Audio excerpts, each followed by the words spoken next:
Guys, nasa ano tayo, Kapangan Benguet, Camp Utopia. Ang pag-uusapan natin ngayon ay tatanungin natin yung mga kasama natin kung ba't sila umakyat.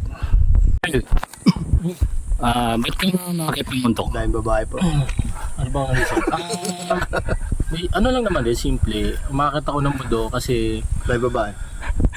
well, isa nila sa rason, pero ang pinaka-reason ko talaga is, iba kasi pag sa nature tayo Siyempre. stress reliever kasi. Ayan. Tsaka pag Stress yung para sa big gay.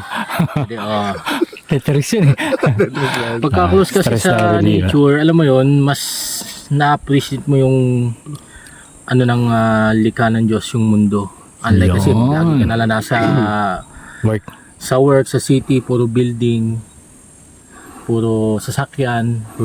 Iba pagka pagka luntian yung... Nasa lungsod ka. Kaya shoutout dun sa mga nagko-quarrying. Tigil niya. Ayan. Yung kalikasan natin, alagaan natin. Para sa mga future na gusto pa mag-hike at gustong makita pa yung ganda ng Pilipinas. Yan. So, stress reliever niya guys yung pag-hike. Kayo sir? Or kagawad. Ikaw sir, ba't ka umakyat? Daging chicks. Alam ba yan ang ano? Hindi, joke lang. Joke lang. Kaya bakit tayo makakit? Siyempre, dahil ang unang dahilan kung ba't ako makakit. Kasi, para, alam mo yung lagi tayo healthy. Ayan. Pangalawa, Kailangan fit lagi, no? fit tayo lagi una. Tapos pangalawa, tuturo natin sa mga anak, mga bagong henerasyon yan yung ganitong uri ng kumbaga ganitong uri ng libangan, hobby. Para alam mo yun, malayo sila sa sa mga masasamang gawain ng habang lumalaki. Kasi Lalo sa generation ngayon, puro gadget, no? puro gadget. At saka, alam mo yun, habang lumalaki kasi yung bata, syempre, may maraming nagiging kaibigan, diba, kung ano yung mga yaya, diba? At least, kahit pa paano, may mga ganitong hobby na pwedeng option para sa kanila na mas maayos. Yun. Kumbaga, dahil ako, maayos na tao ako, at seryoso ang tao ako. Wala lang kami dyan. Alam namin yan, sir. Sige, salamat. Peace out. Nga pala. Ito, siya naman tanongin natin. Ba't ka nga pala umakyat? Bakit ako umaakyat? Siguro, mas ma-explore ko yung mundo natin and makita ko yung creation ng Panginoon natin.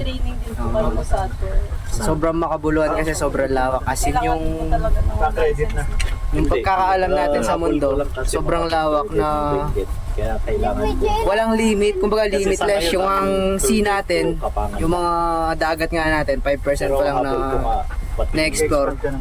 Pero Parang may required na. mas trip ko pa rin yung yung kabundukan kasi parang connected ka talaga sa nature kakaiba. Tignan mo naman kuya. Grabe. Look at this scenery, guys. Yan. Sino ba naman di may love sa ganyan na Beautiful. Grabe yung mga sagot talaga. Itapat po sa akin. Lord, no? Si Tin naman, ba't ka umakyat din? Beautiful para mga kapatid niya. Sagot na ni Jared.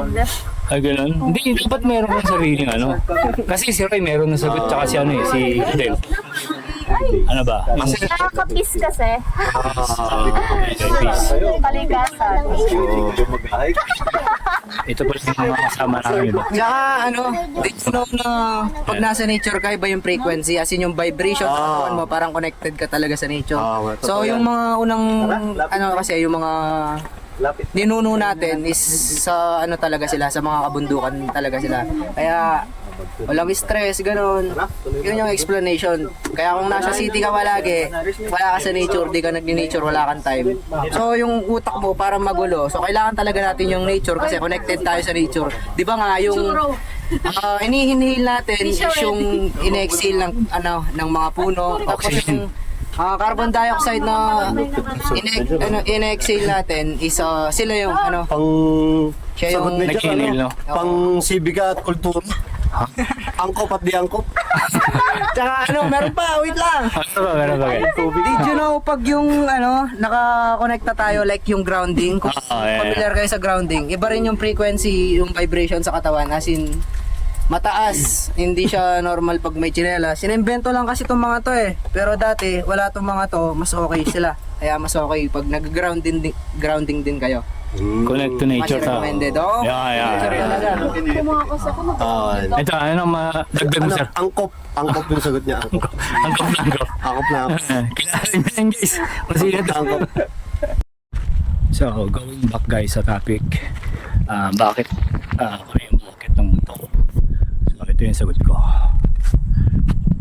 To clear my mind and tingnan mo naman yung scenery na yan. No? Diba? Ganda. Look at what God gave us.